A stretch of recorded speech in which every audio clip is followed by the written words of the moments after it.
One thing I just want to note about what you said was the guiding of people who aren't you. And I'm just thinking about like the work that financial advisors and planners do. And there's something really interesting that if we can get because my whole story, it's just when you live in a complex and adaptive environment, you actually can't know what's going to come next. It's actually not possible. So we make up all these stories to make ourselves feel better because we really don't like uncertainty. Yeah. And we think if we have a bunch of stories, then those stories, and they probably serve a really valid purpose of just a coping mechanism. Mm-hmm. But I've been on this journey lately to just unwind all the stories and be like, no, it turns out at the end, there's a big pile of uncertainty. Yeah. And the thing that helped me the most, you asked about things that help or people you ran into or lessons you learned. I remember being in London. So we spent 4 years in New Zealand, kind of on a whim almost, like I could work from anywhere. So it wasn't a retirement, like we certainly need the money, but we moved to New Zealand, which for what we thought was going to be a year. We ended up staying 4. At the end of the 4th year, my wife gets into a interior design program in London, which was like not even on the list of things we would have considered 6 months before we left. Interior design. Right? Yeah. And London, like we just would have never, like, when did London come up? Oh, like 4 months before we moved to London. Like, so then we get to London. We're in London and I get there in December of 2020 and we do like a 17, I got there just, there's a big firm there organized a 17 stop speaking tour. So all across the UK. And near the end of the 15th one, this weird thing starts to happen where people are saying, hey, maybe we shouldn't have conferences anymore. There's like, there's this virus. And so like that starts to happen. And they're like, whoa, so that we did the last one. And then, the virus happens, everything's in lockdown. I'm out on a walk one night in London. I'd go out every night by myself, try to follow the rules, right? Like you could go out for 60 minutes or whatever, as long as you're by yourself.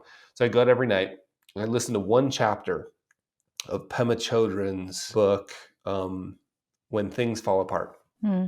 It most, like literally one of the most life-changing things that have happened to me in the last 10 years. And I knew about Pema's work. I'd been dancing around the edges of it for a while. I go out and I read it. And I would, if anybody wants to have this experience, listen to it because she reads it. I would also suggest you listen to one chapter at a time because it's so brutal in its dismantling of what we thought we were living in. So I remember where I was under a street lamp in London at night while raining. You've seen this in the movies, the little cone of light, the rain coming down, the whole thing.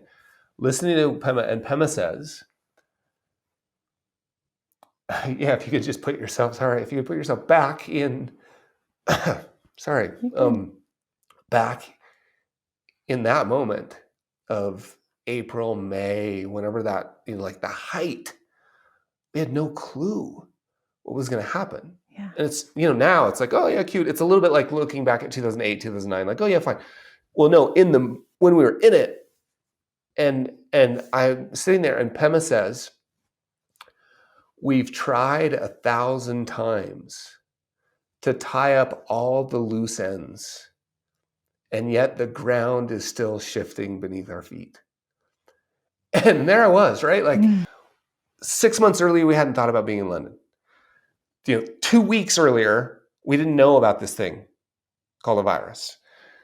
What, blah, blah, blah, blah, blah. Like, and I was like, I have the 1,000 spreadsheets, right? You know what I mean? Like I can show you all the models. This was not what was going to happen. No one had on their goals in January of 2020, how even the next 4 months was going to look, let alone. So if you think, right, we all have it figured out because we've got stories to tell and spreadsheets to build and 30-year Monte Carlo analysis that tells us 97.238% out to the third decimal place.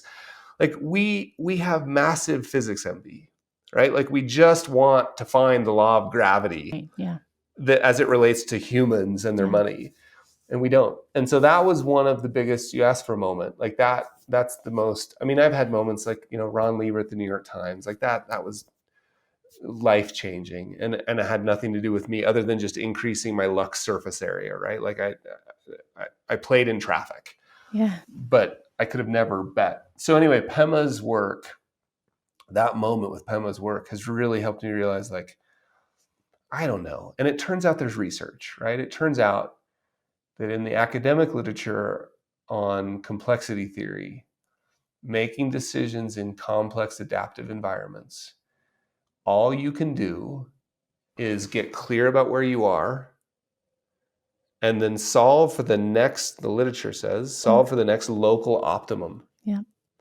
Which we would say, take the next step. Then when you take the next step, what happens? New information shows up. And when that information, Michael Kitces and I argue about this all the time, because Michael will go forever trying to get all the information in the current place, right? Like, and he thinks and my wife does this too, like, oh, no, we can research more and more. Well, there gets to be a point where new information won't add any value. And in fact, there's actually a place where it starts to hurt. And so the only way to get new information is move.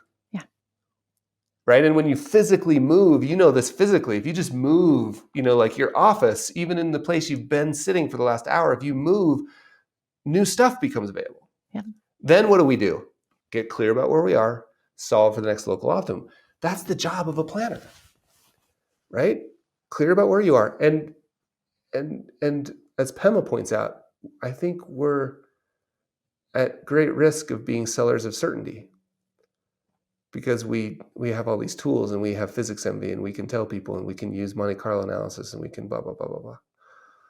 And the best people I know, the most academically rigorous people I know are the ones that are like, yeah, this is the best model we have. And it seems like a reasonable thing to base our future decisions based off this model, but we also know it's wrong. We just haven't figured out how yet.